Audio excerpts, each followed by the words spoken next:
I think that like that self-defined path is the best measure of success. Because to your point, we're always in flux. We're always going to be changing. There's always new things that will arise that will make us want to shift into something new. And so defining success for ourselves, I think, is the secret. All right, welcome back to the Scaling Therapy Practice. This is your host, James Marlin. This is the show where we help you put your mission in motion. I'm very pleased to have a special guest here today, Michael Dietrich Chastain. He's the founder and CEO of ARC Integrated. And man, I met him at a conference where it was the Wise Practice Summit in Georgia, and that was 2024. And man, his presentation style and his view on leadership and all his content, like this guy showed up with all this content, and he's like, this is too much content for you guys. Pick one topic and I'll go deep dive on that. So he dove deep on one topic, and there was like 4 more to go. Like, wait, there's more here. And so I just stayed in touch with him and asked him to be on the show. And it's been several months because he had a pretty big, the flooding in North Carolina, like, well, maybe he can tell a little bit about that, but it was really a big impact. So we finally hooked up together, and we're going to talk today about change and change management and like the process of change. And I'm really excited for him to be on the show. We're going to learn a lot. Michael, welcome to the show. Oh, thank you so much. Yeah, it's great to be here with you. Great to have been able to stay in touch after our connection in the fall. And yeah, thanks for having me.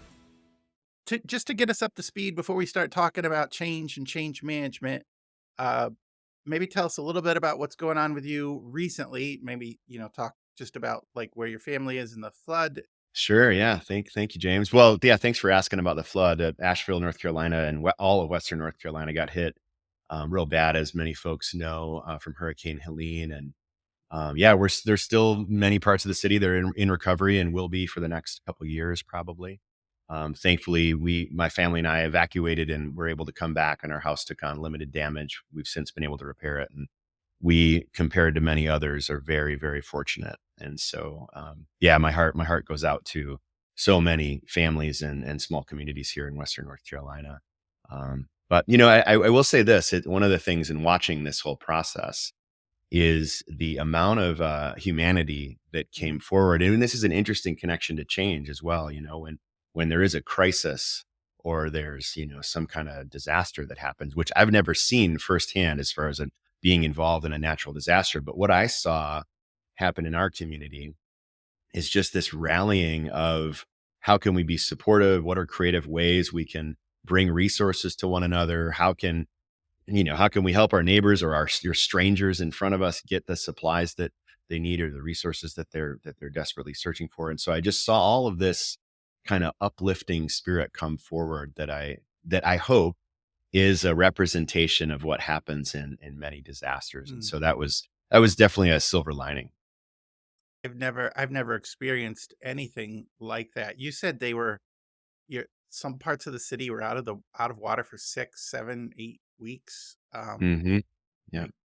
Things just removed, and it's nice in the world where you hear a lot of bad news. And I know a natural disaster is bad news. It's also refreshing to know that there's people out there who will help other people and help with that. All right. Yeah. Beautiful to see, for sure. Yeah. Okay. Rough transition. Okay, here we go. Yeah. Not very smooth. So okay. you own your own company, and Yeah. you're the CEO of the company, and you had a life before that company, and you had to make a decision. Which way am I going to go? Am I going to still work for a paycheck, or work for somebody else, or start something new? So a lot of our audience is probably thinking about starting new. Can you just walk us through, just briefly, what was that decision like for you, and how did you make the leap from from the comfort zone to something really unknown? Yeah. I'll give you just a little background, very briefly, kind of the 20-year snapshot, which is when I was in undergrad, I had a strong interest in industrial organizational psychology, which is essentially the work that we do at ARC Integrated today. And so out of school, I emphasized that in my study, and then out of school, got a job in the corporate world, doing basically, ironically, looking back on it, it wasn't called this then, but it was absolutely leadership coaching. We had companies as our clients, and my job was to help staff those companies with employees and then manage the challenges that the internal leaders were having with employees we were staffing the companies with. And so it was a lot of, conflict resolution and communication management and leadership coaching. I went on to get a master's in counseling and then eventually a license as a therapist, and lived in the mental health world for about a decade, doing everything from, crisis work to community mental health to private practice to leading teams of therapists.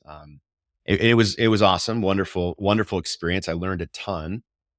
Still had this interest in, teams and leadership and company culture. And so after that, I launched into kind of the world of entrepreneurship. And I will say, I mean, to your point about like the risk and the scariness of it all, I'm not sure today if I would take that same leap. So maybe there's a bit of like naivety that helped push me forward, because it really was a challenge. Like those first few years, I was trying to figure out how to launch my own thing. I was also doing contract work for other consultancies, which, I still do a little bit of today, which has been, a wonderful kind of saving grace, because that work, especially early on, allowed me a lot of exposure to ways of working with leaders and teams that I had not, yet discovered. And so it was like I was almost getting like a paid education around how to get better as a leadership and cultural consultant. Uh, Did you like the travel? Is that I did, okay? I Because did, and that's a big yeah. I loved it, and and Um, I have loved it even still up until recently. And mm, so the big kind of new change that I'm in today is we had our first baby last year. She actually turns one oh, this week. She turns one, which is, congratulations. It's really oh, hard thank to you. leave the home when there's a baby there, isn't it? It is, and Yeah. that's been the big transition, James. It's like now I'm in a position where I'm trying to figure out how to travel less because I'm on the road a Mm. lot, so that I can be with my So family more. And I'm now the puzzle is like trying to figure out how to continue to deliver more work to our team so that they can go out and mhm. support our clients. And so that's currently what's going on. Alright, so, I guess now would be a good time to start talking about, something that you're an expert in is, like, change and change management, and being a Mm. part of an organization, even a small organization, even 2 people organization, there's, uh, some things need to change. I suppose even if you're a solopreneur, you also have to change too. So I was Yeah. more thinking in a group context, but I bet this would apply to everybody. And Mm. and and I my experience was being in a hospital system. Like I worked admissions for a lot of different programs, but outpatient, inpatient, day hospital, and a couple other things. So I was in the admission intake side, and one of the things um, that that was uh, that I saw needed to be changed was the amount of time it took for somebody to from first call till being scheduled. But that's just one thing. Like that's one side. Like I saw this sign that people were waiting and hurting, and we needed to do something to get it done. Or another sign was when I was leading people and people were grumbly and complaining, and you weren't really sure what they were grumbly and complaining about, but there was grumbling and complaining. And those are some of the signs that are symptoms that change needs to happen. So let's just start there. Like you Mhm. when you're talking about change, it often doesn't show up as like a neon sign. Hey, change Mm. this thing. It shows up differently or sideways or like with signs and symptoms. Can you talk about that a little bit? Sure. Yeah, yeah. So It's a big topic, and it's one I'm really passionate about. And I wrote a book about this in 2019, so a number of years ago now. And my belief about about change is that there are seven primary predictors, or you could call them influencers. And so when thinking about, is there a change that needs to happen, or I'm wanting to create a change, how do I do it? I go back to this system, these seven, pillars or seven influencers. And the reason I say that, James, is because I think it can be like with all things, it's helpful for all of us to have a framework to be able to lean on, to understand, well, where am I at in the process? What's influencing where I'm at, and where do I want to go, and what are the influencers of that direction? And so those seven, real quick, are cognition, which is the way we tend to think about problems. Heart, our emotional capacities or emotional intelligence. Action, our behavior, routines, habits. Nourishment, how we treat our physical experience, movement, sleep, and nutrition. The next one is called guts, which is all about courage. So we can have all these other things in place, but if we don't have courage to act, often that's the stifler of our progress. Environment, which is our the people, places, and things we are surrounded by, or we choose to surround ourselves with. And then lastly, spirit, the nature of our belief systems, both the grand beliefs around, what's the nature of existence, as well as the beliefs around what is possible within my own lived experience.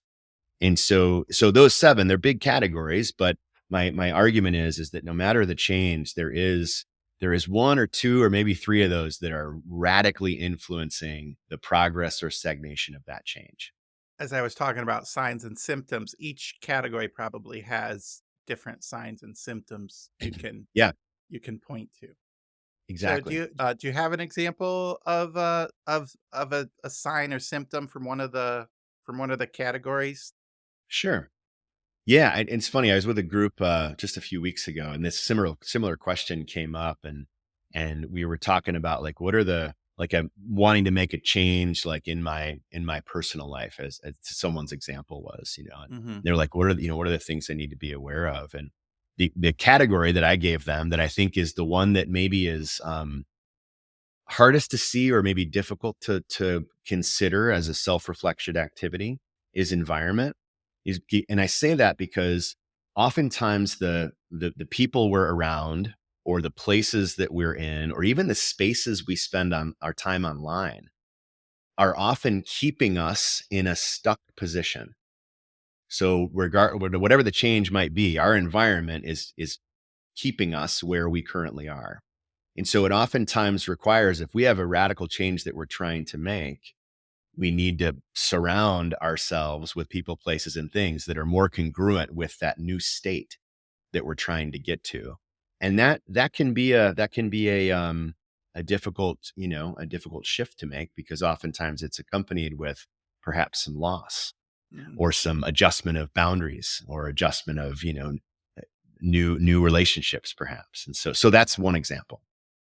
Great. And that sort of leads us into the middle part here of the struggles of change, because Mm, once like, oh, I got to change something, there's all these forces that are trying to keep you not changing, exactly. internal and external. If Hmm. somebody's made a decision to change, what are some of the struggles that they should expect that they're going to face? Yeah, yeah, yeah. Well, I think they can expect, some discomfort. They can expect some, confusion. They can expect some resistance, to your point, right? There are factors that maybe are trying to push us toward keeping us the same.